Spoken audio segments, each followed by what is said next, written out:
आज हमारा second lecture होगा कोविड 19 के ऊपर। First of all I am really thankful to all of you students जिन्होंने फर्स्ट लेक्चर पे बहुत अच्छा रिस्पांस दिया और उसको सीरियसली लिया। आज हम जो दूसरा टॉपिक कोविड 19 के ऊपर करने जा रहे हैं वो है कॉन्टैक्ट ट्रेसिंग का। अच्छा, contact tracing is very interesting topic. It's just like कोई डिटेक्टिव जब कोई काम करता है, फॉर एग्जांपल अगर कहीं मर्डर हुआ है या कहीं चोरी हुई है, तो एक डिटेक्टिव जिस तरह काम करता है कि किस तरह कल्प्रिट्स आए होंगे या किस तरह चोरी हुई होगी, किस किस से मिले होंगे, किससे फ़ोन पे बात होगी, एग्जैक्टली यही काम एक एपिडेमियोलॉजिस्ट करता है जब वो कॉन्टैक्ट ट्रेसिंग कर रहा होता है। तो कॉन्टैक्ट ट्रेसिंग को हम डिटेक्टिव एपिडेमियोलॉजिस्ट भी बोलते हैं क्योंकि उनका काम बेसिकली सिमिलर और बड़ा इंटरेस्टिंग काम होता है। और दुनिया में इस काम की बहुत ज़्यादा डिमांड है। हमारे पास माजी में इबोला वायरस की एग्जांपल मौजूद है, अफ्रीका में जब उसकी आउटब्रेक हुई थी। तो हमने उसको काउंटर करने के लिए जब कॉन्टैक्ट ट्रेसिंग की थी, तो कॉन्टैक्ट ट्रेसिंग के थ्रू ही मेरी कैपेबिलिटी हुई थी या एबिलिटी हुई थी कि हम उस डिज़ीज़ को काउंटर करने में या उसको कंट्रोल करने में कामयाब हो गए थे, वरना वो एक और पेंडेमिक बन सकता था। अगर यही काम हम पाकिस्तान में कॉन्टैक्ट ट्रेसिंग का शुरू में कर लेते तो आज हम तकरीबन 100,000 केसेस पर ना खड़े होते। लेकिन अनफॉर्चुनेटली क्योंकि पाकिस्तान के अंदर कॉन्टैक्ट ट्रेसिंग के लोग बहुत कम हैं, बहुत कम एपिडेमियोलॉजिस्ट हैं, बहुत कम कॉन्टैक्ट ट्रेसिंग के पीपल हैं, इसलिए हमें शायद ये टेक्निक आती भी नहीं है। तो मैं चाहता हूँ कि आप इस टेक्निक को ज़रा अच्छी तरह समझें और इसको अप्लाई करने की कोशिश करें। अगर आपके आस-पास कोई कोविड 19 पॉज़िटिव केस मौजूद है, तो आप ये जानने की कोशिश करें कि वो कोविड 19 ने किस-किस को अफ़ेक्ट किया होगा। कहीं आपके इर्द-गिर्द और लोग तो नहीं इससे अफ़ेक्ट हुए, कोई एसिम्प्टोमेटिक लोग तो नहीं मौजूद। तो ये टेक्निक बड़ी इम्पॉर्टेंट है और मैं चाहता हूँ कि आप इस लेक्चर को ज़रा अच्छी तरह कॉन्सन्ट्रेशन से सुनें। अच्छा। तो इसके लर्निंग ऑब्जेक्टिव क्या होंगे कि describe what contact tracing and how it stops transmission of Covid 19। Define a case and a contact. एक केस होता है और एक कॉन्टैक्ट होता है। Explain the meaning and purpose of isolation and quarantine. I think we have discussed this isolation and the quarantine in the last semester as well. Anyways, we will discuss it again. And then we will calculate how long a case should isolate and how long a contact should quarantine in case of COVID-19. Describe the connection between the infectious period and isolation and quarantine, and identify the high risk setting for the transmission that required extra action. अच्छा, पहले हमारा है contact tracing for Covid 19 prevention. सबसे पहले case वो होता है जिसने कोविड 19 को कैच किया हो या जो डायग्नोज हुआ हो कोविड 19 से। तो ये बड़ा इंपॉर्टेंट होता है कि सबसे पहले हम डायग्नोज करें केस को, फिर हम उस पर्सन जो इन्फेक्टेड हुआ है उसे सपोर्ट करें। सपोर्ट आप किस तरह कर सकते हैं? एक तो आपने इस डिज़ीज़ को स्टिग्मेटाइज नहीं करना। इस डिज़ीज़ अगर कम्युनिटी में कोई डिज़ीज़ स्टिग्मेटाइज हो जाए तो लोग आमतौर पर उस डिज़ीज़ के ऊपर बात नहीं करते। एक हमने इसको स्टिग्मेटाइज नहीं करना, दूसरा हमने उनको मेडिकेयर और सोशल सर्विसेज फैसिलिटीज़ प्रोवाइड करनी है और उनके कॉन्टैक्ट को मिनिमाइज़ करना है जितना हम कर सकते हैं। फिर हमने उनको ये आइडेंटिफ़ाई करना है कि उन लोगों से और कितने लोग इन्फेक्ट हो सकते हैं। इसके लिए हमें उनका एक्सपोज़र देखना होगा और उनके कॉन्टैक्ट को लिमिट करना होगा। अच्छा, पब्लिक हेल्थ प्रिवेंशन कोविड 19 के लिए क्यों ज़रूरी है? क्योंकि अगर हम लिमिट कर सकें कॉन्टैक्ट को between the people who are infected each other, then actually we can limit the opportunities for the transmission of the virus, as we have discussed in the yesterday lecture, कि अगर आप इसके reproductive number को कम कर दें, जिसका मतलब है उसके कॉन्टैक्ट को लोगों के दरमियान आप कम कर दें, तो उसकी ट्रांसमिशन कम हो जाती है। ये कल भी मैंने आपको बताया था, एक दफ़ा फिर से हम ज़रा इसको देखते हैं क्योंकि बड़ा एक इंटरेस्टिंग किस्म का कैलेंडर है कि अगर आपको साइंस एंड सिम्पटम्स, ये इन्फेक्शियस पीरियड है, इसका 14वें दिन पर ही इसने साइंस एंड सिम्पटम्स डिस्प्ले करना शुरू किए। इससे 2 दिन पहले ये इन्फेक्शियस हो चुका था, यानी कि 12वें दिन पर इसने लोगों में इस डिज़ीज़ को फैलाना शुरू कर दिया। 14वें दिन पर ये सबसे ज़्यादा फैला रहा था और with the passage of the time इसकी इन्फेक्टिविटी कम होती गई। अब उसने अगर एक और केस को इन्फेक्ट किया है जिसने अपने साइन्स एंड सिम्पटम्स 19वें दिन पर शो किए हैं, 19वें दिन पर जाकर उसका इंक्यूबेशन पीरियड स्टार्ट हुआ है या उसने अपने साइन्स एंड सिम्पटम्स डिस्प्ले करना शुरू किए हैं। अब ये देखिए 19वें दिन पर अगर उसने किया है तो 17वें दिन पर वो इन्फेक्टेड हो गया होगा। 14वें दिन पे उसने कॉन्टैक्ट लिया, 14वें दिन पे उसको उसका कॉन्टैक्ट हुआ एक केस के साथ। 19वें दिन पर उसने साइन्स एंड सिम्पटम्स शुरू किए। 17वें दिन पर एक्चुअली वो इन्फेक्टेड हुआ था या उसने दूसरों तक डिजीज़ फैलाना शुरू कर दिया था। तो हमारे पास जो विंडो ऑफ अपॉर्च्युनिटी है इसकी कॉन्टैक्ट ट्रेसिंग की, वो सिर्फ़ 3 दिन है। इसलिए ये एपिडेमियोलॉजिस्ट या कॉन्टैक्ट ट्रेसर्स को बहुत तेज़ी से काम करना पड़ता है। आप ये समझ लें कोई केस है एक डिटेक्टिव का और उसे टाइम विंडो दी गई कि 3 दिन के अंदर आपने ये केस सॉल्व करना है। तो उसके पास ये टाइम विंडो बहुत कम है, इसलिए वो बहुत तेज़ी से और बहुत साइंटिफिकली ये काम करता है। ये भी कल मैंने आपको बताया था कि अगर रिप्रोडक्टिव नंबर 2 है तो उसने तकरीबन 2, 4, 6, 8 लोगों को इन्फेक्ट किया आफ्टर 3 फेजेज़। लेकिन अगर हम इसका रिप्रोडक्टिव नंबर 1 कर दें, इसको किसी तरह हम ये डिसाइड कर लें कि जी ये 1 को ही इफ़ेक्ट कर रहा है और हमने इसका कॉन्टैक्ट को कम कर दिया है, तो ये सिर्फ़ 4 लोगों को अफ़ेक्ट कर सकेगा। अच्छा, अब हम डिफाइन करेंगे केस क्या है, कॉन्टैक्ट क्या है, आइसोलेशन क्या है और क्वारंटाइन क्या है। केस वो होता है जिसको कोविड-19 डायग्नोज़ हुआ हो, लेबोरेटरी टेस्ट से आप पॉजिटिव उसको डायग्नोज़ हुआ हो।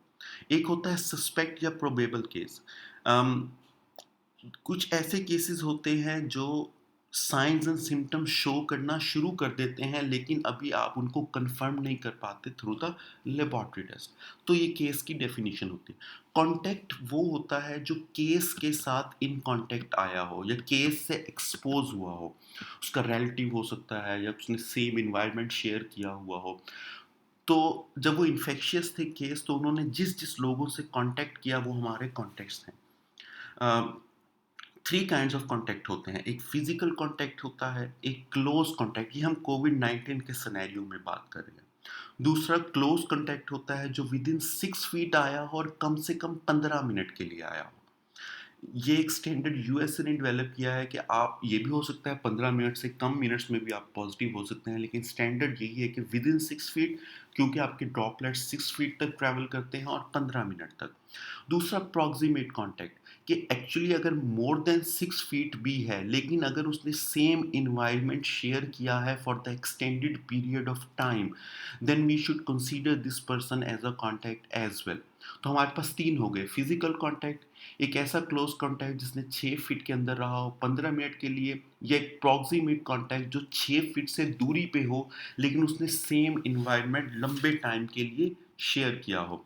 अच्छा, आइसोलेशन क्या होती है? 2 तरह होती है, एक आइसोलेशन होती है, एक क्वारंटाइन होती है। और ये हमने इसको बहुत डिलेमा ये है कि हम आइसोलेशन और क्वारंटाइन को बहुत मिक्स करते हैं। आइसोलेशन ये होती है कि अगर हम सिक पीपल को हेल्दी पीपल से सेपरेट करें, दैट इज़ आइसोलेशन। आप उसे रिस्ट्रिक्ट होम पर भी कर सकते हैं, उसे किसी होटल में भी कर सकते हैं। होटल इसलिए किया जाता है क्योंकि अगर आप होम में उसको रिस्ट्रिक्ट करेंगे तो दूसरे लोग जो घर में उसके साथ एनवायरनमेंट शेयर करते हैं, वो कॉन्टैक्ट बनने के उनके चांसेस होते हैं। अच्छा, ड्यूरेशन इन्फेक्शियसनेस की क्या होती है? 2 डेज़ बिफोर ऑनसेट, क्योंकि ऑनसेट होने से 2 दिन पहले वो इन्फेक्शियस हो चुका था, और at least 10 days after onset of illness, यानी कि वो 2 दिन आपने कंसीडर करके तकरीबन अगले 10 दिनों तक उसको उसको आइसोलेशन में रखना है। या फिर, और उसे कब तक रखना है, या तो 10 दिन तक या जब तक उसके साइंस एंड सिम्पटम्स खत्म नहीं हो जाते, इंक्लूडिंग उसे लास्ट 3 डेज़ के अंदर फीवर ना हुआ हो। अगर पिछले 3 दिन के अंदर फीवर नहीं हुआ और उसके साइंस एंड सिम्पटम्स खत्म हो गए हैं, तो भी आप उसकी आइसोलेशन खत्म कर सकते हैं। क्वारंटाइन क्या होता है? क्वारंटाइन होता है एक्चुअली आपने रिस्ट्रिक्ट की है मूवमेंट की और कॉन्टैक्ट ऑफ हेल्दी पीपल का। उन हेल्दी पीपल का जो एक्सपोज हो सकते हैं या एक्सपोज हो रहे हैं, उनको आपने क्वारंटाइन किया है। और क्वारंटाइन तकरीबन आप 14 दिनों के लिए करते हैं। अब हमने आइसोलेशन एंड क्वारंटाइन को कैलकुलेट करना है। अच्छा, how long a case should be isolated from other? इसका शॉर्ट आंसर ये है कि as long as they are infectious, जब तक आप उनके अंदर साइंस एंड सिम्टम्स हैं और 3 दिन से उन्हें बुखार नहीं हुआ, आप उन्हें आइसोलेट कर सकें। लेकिन ये एक्चुअली पॉसिबल नहीं है, क्योंकि जब कोई इंसान आइसोलेशन में मौजूद है और आप उसके साइंस एंड सिम्टम्स को मेजर नहीं कर पाते, क्योंकि अगर आपने उसके कहने पर किया तो रिकॉल बायस का भी आपका हो सकता है, या दूसरे फैक्टर्स भी हो सकते हैं। अच्छा, इसका लॉन्गर आंसर ये है कि by the time they are diagnose they will already be sick. अगर कोई इंसान एक बार डायग्नोज हो चुका है तो एक्चुअली वो उससे पहले सिक था, तो उसके सिम्टम्स देखने हैं, और जब तक उसे रखना है अपने ऑब्जर्वेशन में जब तक वो इन्फेक्शियस ना रहे। तकरीबन इसके लिए कहा जाता है कि 10 दिन after the onset of symptoms आप उसे 10 दिन तक आइसोलेशन में रखते हैं। ओके। अच्छा, एक एक एज्यूम करते हैं, ये आपके पास मैंने कैलेंडर दिया हुआ है, एक एज्यूम करते हैं कि जी हमारे पास 10 मई 2020 को एक केस आया है। आपको फ़ोन कॉल आती है, लेबॉरेटरी टेस्ट एक इंसान का पॉजिटिव आ गया है 10 मई 2020 को। अब आपके पास पज़ल ये है कि आपने उसे कितने दिन तक को आइसोलेशन में रखना है। अब अगर एक इंसान 10 तारीख को आपके पास आया है और वो आपको बताता है कि वो एक्चुअली इल हुआ है, या साइंस एंड सिम्पटम्स उसने शो करना शुरू किए हैं 9 तारीख को। 10 तारीख को आपने कंफर्म किया है, 9 तारीख को उसके साइंस एंड सिम्पटम्स शुरू हुए हैं। इट मीन्स अगर 9 तारीख को साइंस एंड सिम्पटम्स शुरू हुए हैं तो 2 दिन पहले वो इन्फेक्शियस हो चुका था। यानी कि बेसिकली उसने 7 तारीख को 7 मई 2020 को वो इन्फेक्शियस हो चुका था। अब आपने क्या करना है कि आपने 7 मई से लेके उसका ऑनसेट कैलकुलेट करना है कि कब तक हम उसे आइसोलेशन में रखेंगे। अब 7 मई को वो इन्फेक्शियस हुआ, 9 मई को उसने अपने साइंस एंड सिम्टम्स शो करना शुरू कर दिए। तो 9 से आप कैलकुलेट करेंगे 10 दिन आगे। 9 प्लस 10 इज इक्वल टू 19। तो 19 मई तक आप उसको आइसोलेशन के अंदर रखेंगे। ये 2 दिन 7 और 8 इसे हम इसलिए इंक्लूड नहीं करते क्योंकि इस टाइम में उसने साइंस एंड सिम्टम्स शो करना शुरू नहीं किए। Remember, 10 days after the onset of disease या onset of signs and symptoms, तो 9 plus 10 is equal to 19th of मई। तो आप 19 मई तक उसको आइसोलेशन में रखेंगे। अम, फिर आप उसका फॉलो अप करते हैं कि इसके केसेस 19th ऑफ मई को क्या इसके साइंस एंड सिम्टम्स ख़त्म हो गए हैं? ऐसा तो नहीं कि अब तक उसको टेम्परेचर है, साइंस एंड सिम्टम्स भी हैं। अगर उसे टेम्परेचर है, साइंस एंड सिम्टम्स मौजूद हैं, तो आप उसके आइसोलेशन को कंटिन्यू करते हैं, वरना आप ख़त्म कर देते हैं। अगला बड़ा क्वेश्चन होता है कि अब आपने कॉन्टेक्स्ट देखने हैं। आपने उससे कहा जी आप तो आइसोलेट हो गए हैं, लेकिन हमें ये पता करना है कि कौन-कौन आपकी वजह से इन्फेक्ट हुआ है, आपके कॉन्टेक्स्ट कौन-कौन से हैं। तो हमने एज्यूम किया कि वो 19 मई को फुली रिकवर हुआ और उसने आपको कॉल की थी 10 मई को, 7 मई को वो इन्फेक्शियस हुआ था और 9 मई को उसको साइंस एंड सिम्पटम्स शो हुए थे। अब आपने उसे कहना है कि अब मैं ये देखना चाहता हूँ कि आपके कॉन्टेक्स्ट क्या है। आप उससे इंटरव्यू करते हैं, उसके थोड़ी-सी उसकी जासूसी करते हैं कि वो कहाँ गया, क्या किया, किस-किस से मिला। ये सब करने के बाद आप कॉन्टेक्स्ट को आइडेंटिफ़ाई करते हैं। अब ये देखना है कि कॉन्टैक्ट को क्वारंटाइन में कितने देर के लिए। याद रखिए, कॉन्टैक्ट वो है जिसने अभी साइंस एंड सिम्टम्स शो करना शुरू, आपको नहीं पता कि वो पॉजिटिव है या नेगेटिव है, आपको सिर्फ ये पता है कि उसने कॉन्टैक्ट किया है। तो आप उसे अभी हेल्दी पीपल कंसीडर करेंगे और उसके लिए आप उसे क्वारंटाइन करते हैं। वो क्या होता है कि क्वारंटाइन के लिए आपके पास 14 दिन होते हैं, क्योंकि किसी भी, मैंने आपको बताया था, इसका इंक्यूबेशन पीरियड 14 दिन का होता है। तो जब उसका लास्ट कांटेक्ट हुआ केस के साथ, उससे आगे आप 14 दिन कैलकुलेट करते हैं और उन 14 दिन के लिए आप उसको क्वारंटाइन करते हैं। फॉर एग्जांपल, आपने कांटेक्ट को कॉल की 13 मई को, आपने उसे कहा 13 मई, आपने कांटेक्ट अपने पिछले केस से देखा और आपने उसको कांटेक्ट किया 13 मई को ऊपर। बेस्ड ऑन द कॉल आपने ये अंडरस्टैंड किया कि उसका कांटेक्ट, जो आपका कांटेक्ट है, उसका कांटेक्ट बेस आपके केस के साथ तकरीबन 10 तारीख को हुआ होगा, क्योंकि 10 तारीख को ही एक्चुअली उस बंदे का केस पॉजिटिव आया था। तो आपने ये एज्यूम किया कि 10 तारीख को ये कांटेक्ट आपके केस के साथ इसने एनवायरनमेंट शेयर किया है या ये एक्सपोज हुआ है। अब आपने 13 तारीख से आपने 10 तारीख को देखा और आपने आगे 14 दिन कैलकुलेट करने होते हैं कि 14 दिन तक 10 तारीख को वो एक्सपोज़ हुआ है, आगे 14 दिन तक आप उसको क्वारंटाइन करते हैं। आप 10 से आगे 14 दिन तक उसको क्वारंटाइन करते हैं। तो 10 को वो एक्सपोज़ हुआ, 14 दिन आपने उसे क्वारंटाइन किया is equal to 24th of May. तो 24 मई तक 24th मई तक आप उसको क्वारंटाइन में रखते हैं, ये श्योर करने के लिए कि वो कहीं केस तो नहीं बन गया हमारा कॉन्टैक्ट। अच्छा, अम, लेकिन कई दफ़ा सिनेरियो कुछ डिफरेंट होते हैं। कई दफ़ा ऐसा होता है ख़ास तौर पर हमारे पाकिस्तान के एनवायरनमेंट में कि केसेस को, कॉन्टेक्स्ट को और साथ रहना पड़ता है। जैसे अगर आप एक फैमिली में हैं और आपके पेरेंट्स काफ़ी ओल्ड हो गए हैं, तो उन ओल्ड पेरेंट्स में से अगर कोई पॉजिटिव हो गया है, तो आप उसको छोड़ के नहीं जा सकते। आपको एनवायरनमेंट शेयर करना ही करना है, ये आपका प्रॉब्लम है।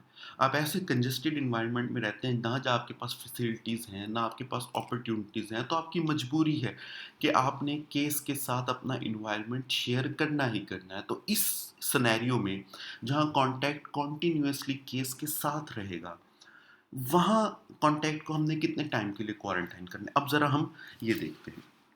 अच्छा, एक दफ़ा फिर एज्यूम करते हैं कि हमने 13 मई को अ, अपने कॉन्टैक्ट को कॉल की। 9 मई को उसने आपके केस ने साइंस एंड सिम्पटम्स शो करना शुरू किया। अब रिमेंबर ये दोनों एक ही कमरे में, एक ही छत के नीचे रह रहे हैं, सेम एनवायरनमेंट शेयर कर रहे हैं। अब आपने 13 को उस बंदे को जो सेम एनवायरनमेंट शेयर कर रहा है, आपने कहा ओके ठीक है। आपने जो आपका कॉन्टैक्ट था, जिसे जो आपका केस था, जिसे 9 तारीख से 19 तारीख तक आपने आइसोलेशन के अंदर रखा था। अब 9 से 19 तक आपने अपने केस को आइसोलेशन के अंदर रखा है ताकि वो फुली रिकवर हो जाए। उसी केस के साथ आपका एक कॉन्टैक्ट भी है जो सेम एनवायरनमेंट शेयर कर रहा है और आप उसको अलहदा भी नहीं कर सकते। अब इस केस में देखते हैं कि हम इसे कैसे रिज़ॉल्व कर सकते हैं। अब 13 तारीख को आपने देखा कि वो आपका कॉन्टैक्ट बना। अब आप क्या करते हैं कि 19 तारीख में आपका केस रिकवर हो जाना है। आप 19 तारीख से आगे 14 दिन कैलकुलेट करते हैं क्योंकि 19 तारीख तक उसका लास्ट कॉन्टैक्ट रहेगा अपने केस के साथ, क्योंकि वो सेम एनवायरनमेंट शेयर कर रहे होंगे। फिर अगले 14 दिनों तक आप अपने कॉन्टैक्ट को क्वारंटाइन करेंगे। तो आपका कॉन्टैक्ट कौन सा था? 13 तारीख को मिला आपको, 19 तारीख तक आपका केस रिकवर हुआ। तो लास्ट कॉन्टैक्ट आपके कॉन्टैक्ट का केस के साथ 19 तारीख को हुआ। 19 तारीख से आगे आपने 14 दिन कैलकुलेट किए जो बने 2nd ऑफ जून। तो आप 2nd ऑफ जून तक अपने ऐसे कॉन्टैक्ट को जो केस के साथ सेम एनवायरनमेंट शेयर कर रहा है, क्वारंटाइन करेंगे। तो ये बड़ा इंपॉर्टेंट है और उसको ज़रा अंडरस्टैंड करने की कोशिश करें, अपने इर्द गिर्द केसेस देख के ज़रा कोशिश करें कि किस तरह हम इसको फाइंड कर सकते हैं। अब आपके पास 3 सिनेरियो हैं, एक आपके केस का जिसे आपने 10 दिन तक करना है, एक आपके कॉन्टैक्ट का जिसे आपने 14 दिन तक करना है, एक आपके ऐसे कॉन्टैक्ट का जिसने केस के साथ सेम एनवायरनमेंट शेयर किया है, उसे आपने लास्ट एक्सपोजर के बाद 14 दिन तक क्वारंटाइन करना है। अब हम देखते हैं कि हाई रिस्क सिचुएशंस कौन सी हैं, कहाँ सबसे ज़्यादा हो सकता है। सबसे पहले कॉन्ग्रीगेट हाउसिंग सेटिंग। ये एक ऐसी हाउसिंग सेटिंग होती है जिसमें इन्वायरमेंट डिफरेंट इंडिविजुअल या सेम फैमिली के डिफरेंट इंडिविजुअल या different families same facilities share करती हैं। रिक्रिएशनल फैसिलिटीज़ उनकी सेम होती है, कॉमन डाइनिंग उनकी होती है, डिफरेंट फैसिलिटीज़ उनकी सेम होती है, पार्क्स उनके सेम होते हैं। अम, जैसे आजकल आप देखते हैं आपकी छोटी छोटी सोसाइटीज़ बनी हुई हैं जहाँ लोग बड़े कांटेक्ट क्लोज में रहते हैं, वहाँ हो सकता है। दूसरा हाई रिस्क पॉपुलेशन होता है, a segment of population that has characteristic that increase the risk of infection और सीवियर डिजीज। जैसे हमारे यहाँ है, सब पॉपुलेशन हाई रिस्क पे है। आप बाज़ारों में जाते हैं, लोग बड़े कंजेस्टेड हैं, एक दूसरे के करीब करीब है। आप बैंक्स में जाते हैं, आप देखते हैं एक बंदा दूसरे बंदे के साथ बहुत क्लोज कांटेक्ट में है। तो ये आपकी हाई रिस्क सब पॉपुलेशन है। ये दो ऐसी चीज़ें हैं जिन्हें आपने इन इंपॉर्टेंट टर्म्स को अपने माइंड में रखना है। अच्छा, कौन कौन सी पॉपुलेशन एट इंक्रीज रिस्क पे होगी? एक होगी डेंस कॉन्टैक्ट इन्वायरमेंट, एक ऐसा इन्वायरमेंट जो बहुत, जो पॉपुलेटेड हो, बहुत ज़्यादा डेंस हो। दूसरा difficult to contact, trace and identify the exposure, एक ऐसा एनवायरनमेंट जहाँ आपको ट्रेसिंग करने में मुश्किलात का सामना हो। फॉर एग्ज़ाम्पल आप एक सिनेमा के अंदर जाते हैं, आप फ़िल्म देखने गए हैं और आप पॉज़िटिव हो गए, आपको बाद में पता लगा आप एक्चुअली पॉज़िटिव थे। अब आप उस सिनेमा या उस थिएटर के अंदर तमाम लोगों को नहीं जानते। इस सिनेरियो में आपके लिए बड़ा मुश्किल है कि आप कॉन्टैक्ट ट्रेसिंग करें उन तमाम लोगों की, जो उस दिन उस थिएटर के अंदर आपके साथ फ़िल्म देख रहे थे। तो उसके लिए क्या करते हैं आमतौर पे एपिडेमियोलॉजिस्ट, वो सिनेमा या थिएटर के ओनर्स के पास जाते हैं, उनसे टिकटिंग देखते हैं कि अगर किसी ने अपना आईडी नंबर दिया हुआ है, इस तरह आप कॉन्टैक्ट, ये एक डिफ़िकल्ट और थोड़ा टाइम टेकिंग प्रोसीजर होता है। तीसरा, डिफ़िकल्ट टू आइसोलेट और क्वारंटाइन, यानी एक ऐसा एनवायरनमेंट, जैसे मैं आपको पहले डिस्कस कर चुका हूँ, कई दफ़ा ऐसा होता है कि आप अपने केसेस और कॉन्टैक्ट्स को आइसोलेट नहीं कर पाते। जैसे पाकिस्तान में अगर आपके एजेड पॉपुलेशन है, आपके घर में आपके पेरेंट्स ओल्ड एज में हैं, तो आप उनको छोड़ के नहीं जा सकते, उन्हें आपकी ज़रूरत होती है, तो डिफ़िकल्टी होता है वहाँ आइसोलेट करना। चौथा होता है high risk of infection and severe diseases और डेथ। कुछ जैसे हॉस्पिटल्स, जहाँ आम तौर पर लोगों को पहले ही अंडरलाइंग कंडीशंस होती हैं, जैसे किसी को डायबिटीज़ पहले से है या सीवीडी है, उसका पहले ही इम्यून सिस्टम कॉम्प्रोमाइज़ हुआ हुआ है। या आपका नर्सिंग हाउसेज़ हैं, जहाँ आप आम तौर पर ओल्ड लोगों को रखते हैं जिनकी एज 65 से ऊपर होती है, 60 से ऊपर होती है, और वो लोग आम तौर पर किसी और डिज़ीज़ का शिकार होते हैं, जिसमें हाई ब्लड प्रेशर भी हो सकता है, डायबिटीज़ भी हो सकता है, सीवीडीज़ भी हो सकते हैं, एम्फीसीमिया भी हो सकता है, बहुत से डिज़ीज़ होते हैं। अच्छा, सबसे पहले डेंस कॉन्टैक्ट एनवायरनमेंट, जहाँ लार्ज क्राउड्स ऑफ पीपल होते हैं। मैंने आपको पहले इसकी एग्ज़ाम्पल दी। जैसे आप जाएँ मार्केट्स में, आजकल आप चले जाएँ, ये डेंस कॉन्टैक्ट एनवायरनमेंट है। क्लोज़ कॉन्टैक्ट में है पीपल, और 6 फीट से ज़्यादा का डिस्टेंस मेंटेन नहीं कर सकते। ये सुपर स्प्रेडिंग होती है यहाँ आमतौर पे वायरस। आपने देखा पाकिस्तान में केसेस इतनी तेज़ी से क्यों फैले हैं? अगरचे अभी भी अंडर रिपोर्टिंग है, लेकिन इतनी तेज़ी से इसलिए फैले हैं क्योंकि हमारा एनवायरनमेंट बड़ा डेंस है, हमारा बड़ा पॉपुलेटेड एरिया है, इसलिए। इसके एग्जाम्पल्स इसकी डेंस की कॉन्फ्रेंसेस हो गई, मैस ट्रांजिट हो गया, जैसे आप फॉर एग्जांपल बसेस के ज़रिए एक जगह से दूसरी जगह जा सकते हैं, रिलीजियस सर्विसेज हो गई, आपकी मॉस्क हो जाती हैं जहाँ बहुत ज़्यादा डेंस पॉपुलेशन होगी, demonstrations, work place, bars, gym, school, sporting events, universities, concerts, ये सब आपके डेंस कॉन्टैक्ट एनवायरनमेंट। अच्छा, अम, इसमें मुश्किल इसलिए होता है आपको कांटेक्ट करने की, क्योंकि क्लोज कॉन्टैक्ट्स आपके अननोन होते हैं। अगर आप आज मार्केट में जाएं और आप फॉर एग्जांपल किसी ब्रांड के पास सूट लेने जाते हैं, कुछ लेने जाते हैं, या आप बेकरी के अंदर जाते हैं या ग्रोसरी स्टोर के अंदर, अब आपके साथ जो बंदा खड़ा है आपको नहीं पता कि वो कौन है। अगर कल आप पॉजिटिव हो गए, आप नहीं रिकॉल करके बता सकते कि वो बंदा कौन था, इसलिए उनको कांटेक्ट करना बड़ा मुश्किल होता है। होमलेस शेल्टर इसके एक एग्जांपल है। पाकिस्तान में भी अब आपने शेल्टर देखे होंगे जो बने हैं। उन शेल्टर्स में अगर आप जाएं, आज आप एक शेल्टर में हैं, कल आप किसी और शेल्टर में चले जाते हैं, आप रिकॉल नहीं कर सकते कि आप किसके साथ थे। अच्छा, दूसरा होता है डिफ़िकल्ट टू आइसोलेट और क्वारंटाइन। ओके, वो ऐसी, जिसमें मैं आपको पहले बता चुका हूँ कि ऐसी फैमिलीज़ या ऐसा एनवायरनमेंट जहाँ आप एक दूसरे से जुदा नहीं रह सकते, आप एक फैमिली के साथ रहते हैं जहाँ आप एक दूसरे से सेपरेट नहीं हो सकते। हाइजीन मेंटेन करना मुश्किल होता है, या ऐसा घर भी हो सकता है जहाँ गुर्बत ज़्यादा होती है, आप मास्क या ग्लव्स को अफोर्ड नहीं कर पाते। High risk of infection, the severe disease of death may be more likely to get infected due to close contacts, जिन्हें पहले से कोई ना कोई अंडरलाइन डिजीज होगी। इसकी एग्जांपल कॉन्ग्रीगेट लिविंग सिचुएशंस हैं, हॉस्पिटल्स हैं, आपके नर्सिंग होम हैं। जो से कॉन्टैक्ट ट्रेसर्स हैं, उनको लाजमी हाई रिस्क सिचुएशंस को आइडेंटिफाई करना चाहिए। उन्हें क्या करना चाहिए? लोकेशन देखनी चाहिए और टाइप ऑफ इंटरेक्शन देखना चाहिए। कॉन्टैक्ट इन्फॉर्मेशन लेनी चाहिए वेन्यूज़, जैसे मैंने आपको पहला कहा, एक थिएटर था जहाँ मूवी देखने गए, अब आपने उन लोगों की इन्फॉर्मेशन निकालनी है। ये आपका काम है एज़ अ डिटेक्टिव, आपने देखना है कि मैं इन्फॉर्मेशन कैसे ले सकता हूँ। यहाँ आप आउट ऑफ द बॉक्स सोचते हैं, किस तरह आप कॉन्टैक्ट कर सकते हैं उसके ऑनर के साथ, या आप ये देख सकते हैं अगर उसकी पार्किंग थी तो कौन-कौन सी कार्स उनके कार के रजिस्ट्रेशन नंबर क्या थे, आप उसको फिर एक्सेस कर सकते हैं। डिफरेंट मेथड्स हो सकते हैं जो आप देख सकते हैं और फिर आप उनके पैटर्न भी देख सकते हैं कि कहाँ से कहाँ तक गया हुआ है। एग्ज़ाम्पल्स की कॉन्ग्रीगेट लिविंग सिचुएशन है जहाँ आमतौर पे 60 ईयर्स से ज़्यादा लोग रहते हैं, ये मैं आपसे पहले डिस्कस कर चुका हूँ। अम, ये भी आपसे पहले डिस्कस हो गया है कि आप डिफ़िकल्ट आइसोलेशन हो सकती है। अम, अच्छा डेंस एनवायरनमेंट की एग्ज़ाम्पल्स भी ये मैं पीछे जा रहा हूँ मेरा ख़्याल है। अच्छा अब हमने इसकी समरी के ऊपर आना है। इसकी समरी क्या है जो आज हमने पढ़ा है 4-5 बातें जो आपने मोटी-मोटी याद रखनी है कि एक आपने केस क्या होता है, कॉन्टैक्ट क्या होता है, क्वारंटाइन क्या होती है, आइसोलेशन क्या होती है। ये 4 चीज़ें आपने करनी है। फिर आपने ये देखना है कि अगर आपका केस है, आप उसकी कॉन्टैक्ट ट्रेसिंग कैसे करेंगे? आप कैसे उसे बताएँ आप उससे कैसे मालूमात हासिल करेंगे कि वो लास्ट जब जब से वो इन्फेक्टेड हुआ है, वो किस-किस इंसान के साथ कॉन्टैक्ट में आया है।